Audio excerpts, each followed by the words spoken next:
अगर आप हमारे इस चैनल पर नए हैं तो नीचे दिए गए लाल बटन को दबाकर हमारे चैनल को सब्सक्राइब करें और नोटिफिकेशन बेल को ऑन कर लें ताकि हमारी खबर सबसे पहले पहुंचे आप तक। अरे भाई, आज की पत्रकार परिषद किस विषय को लेकर?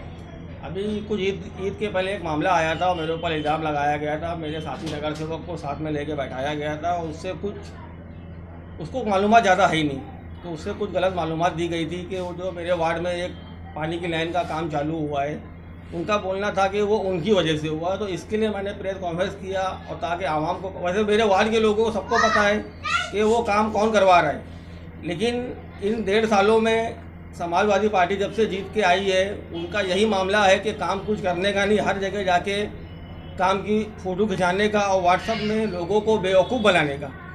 अभी उन्होंने उस दिन बैठ के कहा कि पहले महीने में 2020 को उन्होंने एक लेटर दिया था काम के लिए, उसकी वजह से काम हुआ। तो आज 1.5 साल होने आ गया है। उनका लेटर पहले महीने में 2020 को आया था। जब मैंने देखा कि 6-7 महीना हो गया कुछ काम नहीं हो पा रहा है, वो वार्ड जो है वो अस्पाक के हिस्से में आता है, कुछ हिस्सा मेरा भी पड़ता है, लेकिन जब मैं देखा कि 7 महीना हो गया कुछ काम नहीं हो पा रहा है, तो मैं तुमको अभी लेटर देता हूँ। 7वें महीने में मैंने वो लेटर दिया, उसको नगर पालिका में एक लेटर दिया वो लाइन डालने के लिए। 7वें महीने में लेटर देने के बाद 5/10/2020 को मैंने उसको मंजूर करा के लिया और उसके बाद फिर मैंने अस्पाक से कहा कि अस्पाक ये काम कर, मैं वो टेंडर कॉल करवा देता हूँ और टेंडर कॉल करवाने के बाद कोई ठेकेदार होएगा तो उसको भरवा के अपन काम चालू करवा देंगे। तो मैंने 29/10/2020 को लेके 12/11/2012 तक 12/2020 तक ये टेंडर कॉल पड़ा था। इनका बोलना है कि इनके पास पाइप पड़ा था तो काहे के लिए पाइप पड़ा था? जब टेंडर कॉल हुआ 15 दिन का टाइम मिला तो तुमने टेंडर क्यों नहीं भरवाया? अगर तुमको काम कराना ही था, तुमको खाली फ़ोटो खिंचाने का शौक़ है, अगर काम कराने का शौक़ रहता तो टेंडर कॉल करके काम करवा देता, अभी तक काम खत्म हो जाता 3 महीना पहले।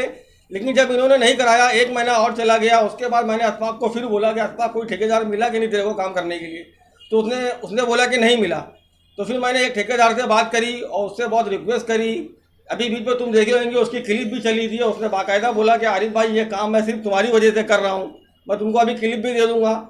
फिर मैंने 9/12/2020 से लेके 15/12/2020 एक हफ्ते का टेंडर कॉल किया और उसको बोल के मैंने टेंडर भरवाया।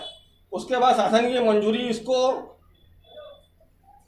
26/2/2021 को मिली, दूसरे महीने में शासन की मंजूरी मिल गई। उसके बाद काम चालू होना था लेकिन कोविड आ गया और कोविड आने की वजह से वो अपना पाइप का बंदोबस्त नहीं कर पाया और फिर कुछ पैसे का भी प्रॉब्लम था। तो मैंने उसको अपने पास से पैसा दिया क्योंकि मेरा वार्ड है, मेरे वार्ड के लोगों का ख्याल मेरे को रखना है, मेरे को खाली जाके वहाँ फ़ोटो नहीं खिंचाना है। जिसको फ़ोटो खिंचाना है वो जा रहा है, रोज़ फ़ोटो खिंचा के आ जा रहा है, लेकिन आवाम को सब पता रहता है कि कौन क्या कर रहा है। फिर मैंने उसको अपने जेब से 3 लाख रुपये दिया कि ठीक है तू ये काम करके ले, जब तेरा बिल निकलेगा तो मेरे को पैसा वापस दे देना। उसके बाद मैंने पाइप गिरवाया और काम चालू कर दिया। तो मैं चाहता हूँ कि आवाम को ये जो लोग गुमराह कर रहे हैं समाजवादी के लोग, और आज से नहीं, आज 1.5 साल से ये लोग गुमराह कर रहे हैं खाली, तो मैं इसकी एक क्लियरिफिकेशन करने के लिए आप लोगों को बैठाया हूँ। मैं आप लोगों को लेटर दे दूँगा, कोई जानकार आदमी है वो समझ जाएगा कि प्रोसीजर इसका क्या रहता है। तो आरिफ भाई ये जो कुछ भी हुआ था, फारूक ने, जो समाजवादी के लोग थे उन्होंने अशफाक भाई को बिठा के जो किया था, तो वो उनकी क्रेडिट लेने की ये थी, मतलब जो था वो खुद क्रेडिट लेना चाहते थे या आपको बदनाम करना चाहते थे? ये क्या? मेरे को भी बदनाम करना चाहते थे और खुद भी क्रेडिट लेना चाहते थे। और अशफाक का मामला ऐसा है कि उसको कुछ समझता नहीं है, वो 2-4 बार लेके गया होगा उसको, लेकिन मेरा बोलना है कि तुम लोगों ने अगर बहुत मेहनत की उसके साथ में लग के, तो बीच का जो 7 महीना था, पहले महीने से 7वें महीने तक तुम लोग क्या कर रहे थे? भुट्टा भून रहे थे क्या तुम लोग? उसके बाद जब तुम्हारे पास पाइप पड़ा था तो तुमने टेंडर कॉल क्यों नहीं भरा? टेंडर भर के काम चालू करवा देते। तो खाली लोगों को गुमराह करना ये समाजवादी का काम है। अभी जैसे ये लोग कांग्रेस के 2.5 साल का हिसाब मांगते हैं कि कांग्रेस ने 2.5 साल में क्या काम करी। कांग्रेस के 2.5 साल का काम तो इतना ज़्यादा है, इन लोगों ने, समाजवादी पार्टी ने 25 साल से शहर को खंडर कर दिया है। आज 25 साल में हमने समाजवादी को 2 बार भिवंडी वेस्ट से एमएलए चुन के दिया, भिवंडी ईस्ट से 2 बार एमएलए चुन के दिया, एक बार आसिम भाई सीट छोड़ के भाग गए, उसके बाद हमारे ऊपर रुपये माथरे ला के लाद दिया गया। 25 साल में इन लोगों ने शहर को खंडर बना दिया है और शहर का काम करने के लिए अभी हमको मौका मिला, लेकिन सिर्फ 2.5 साल मिला और उसके बाद कोविड आ गया। अभी भी पूरे शहर में जो काम हो रहा है ये कांग्रेस का पास किया हुआ काम है। मैं तुमको बताता हूँ, कांग्रेस ने सबसे बड़ा जो काम की, जावेद अलवी महापौर ने 111 करोड़ रुपया जो स्टीम लाइन का हमारे ऊपर बकाया था वो उन्होंने माफ़ करवा दिया। उसके बाद पूरे शहर में लाइट चेंज करवा दी उन्होंने। आज जो पूरे शहर में रोड बन रहा है, 15 करोड़ रुपया हम लोगों ने पास किया और रोड का काम चालू हुआ, पूरे शहर में रोड बन रहा है। उसके बाद 10 करोड़ रुपया हम लोगों ने गटर के लिए पास किया, पूरे शहर में गटर का काम चालू है। उसके बाद मूलभूत सुविधा जो पिछले 5 साल में एक बार भी नहीं आई थी, वो मूलभूत सुविधा 40 करोड़ रुपया हम लोग लाके नाले का काम चालू किया। अभी मेरे वार्ड में भी एक 70-80 लाख का नाले का काम चालू है। इसी तरह पूरे भिवंडी में नाले का काम हुआ है। तो आरिफ भाई बताना चाहेंगे कि 25 साल में समाजवादी ने क्या विकास किया भिवंडी में? बहुत विकास किया है। 3 विकास तो मेरे सामने है। सबसे बड़ा समाजवादी पार्टी ने विकास ये किया है कि कुनार्क में एक आलीशान ऑफिस लिए उन लोगों ने। अब ये उनका विकास हुआ है कि जनता का विकास हुआ, ये उनको मालूम है। उसके बाद नियाज हाई स्कूल तैयब मस्जिद के पास ये उन्होंने चालू करी, जहाँ पे गरीब बच्चे का एडमिशन लेना तो छोड़ो, गरीब बच्चा वो स्कूल के बाहर खड़े रह के वड़ा पाव भी नहीं बेच सकता है। वो ऐसी स्कूल उन्होंने चालू करी आवाम के लिए, भिवंडी के आवाम के लिए। ये उनका समाजवादी का विकास है। उसके बाद ओशियन जो बाजू में बिल्डिंगे टावर बने वो उन्होंने बनाए, ये इनका विकास है समाजवादी पार्टी का। आज ये हमसे सवाल करते हैं, अरे हमसे 2.5 साल सवाल, हमारे से 2.5 साल का हिसाब लेने से पहले आवाम को तुमको 25 साल का हिसाब देना पड़ेगा। और तुम जो हमारे ऊपर इल्ज़ाम लगाते हो कि हम बीजेपी को सपोर्ट करते हैं, ये करते हैं। जो टाइम हम लोगों ने अन्ना को लाया था, यहाँ पे कांग्रेस का कोई कैंडिडेट नहीं था और हम ये चाहते थे कि भिवंडी ईस्ट से बीजेपी शिवसेना गठबंधन नहीं जीते। और वो अन्ना हमको लग रहा था कि वो हिंदू वोट भी उनको बहुत मिलेगा, इसलिए हम लोगों ने उसको लेकर आया था ताकि सेना और बीजेपी गठबंधन की सीट नहीं आवे, हमारी कांग्रेस की सीट आवे। और हम कांग्रेस पे जाके उनकी हेल्प नहीं करे थे जिस तरह समाजवादी वाले करते हैं। एमपी के इलेक्शन में समाजवादी पार्टी ने क्या किया था पूरे शहर ने देखा था। उसने समाजवादी पार्टी ने कांग्रेस के कैंडिडेट को हराने के लिए एमपी के इलेक्शन में अपनी पार्टी का उम्मीदवार उतारा था ताकि मुसलमानों का वोट कटे और कपिल पार्टी इलेक्शन जीत के आवे।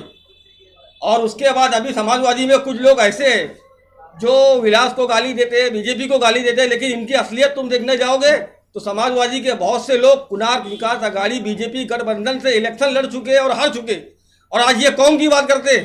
कहीं ना कहीं आप आरोप लगा रहे हैं कि जो रईस शेख चुन के आए आमदार, तो वो 2 हिंदू कैंडिडेट के बीच में एक मुस्लिम जीत के आया, तो ये हिंदू मुस्लिम की लड़ाई में वो जीत के आए। कहीं ना कहीं ये आरोप लगा रहे हैं। हिंदू मुस्लिम की भी लड़ाई थी, असदुद्दीन अवैसी साहब की भी बहुत बड़ी मेहरबानी थी, उसमें किसी आवाम ने समाजवादी के नाम पे वोट नहीं दिया और ना देगी। आवाम 25 साल बेवकूफ़ बनी है इनके साथ में, ये पार्टी के चक्कर में। अब आवाम और बेवकूफ़ नहीं बनेगी। ठीक है, वो एक हिंदू मुस्लिम का मामला था, असदुद्दीन अवैसी साहब ने अपील करी थी, इसके लिए वो सीट चुन के आ गई।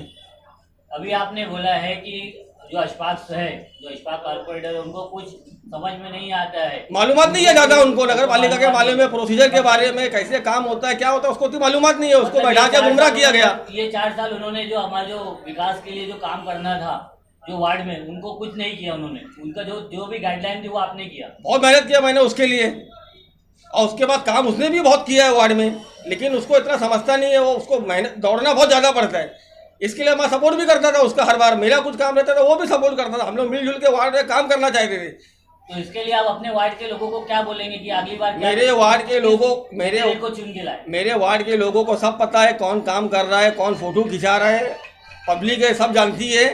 पब्लिक अगर नहीं जानती तो समाजवादी को 17 से 2 में नहीं लेके आ जाती। कहीं ना कहीं एमएलए रईस शेख से जब सवाल किया जाता है तो वो बोलते हैं कि रुपेश मात्रे से आपने कितना सवाल किया, तो भिवंडी में शिवसेना को लाने पर आप क्या कहना चाहेंगे?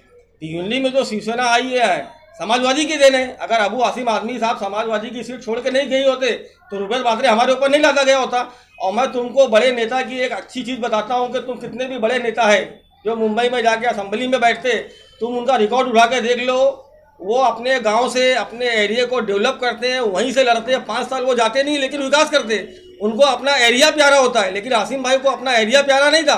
आसिम भाई को कुछ और चीज़ प्यारी थी, इसके लिए वो गोवंडी गए। नहीं तो तुम बड़े नेता जितने देख लोगे कोई मुंबई से नहीं लड़ता है। सब अपने गांव महाराष्ट्र के जितने ग्रामीण है, गांव खेड़े, नासिक, पूना, धुलिया, सब अपने अपने लोगों के बीच में जाके इलेक्शन लड़ते हैं और वो एरिया डेवलप करते हैं।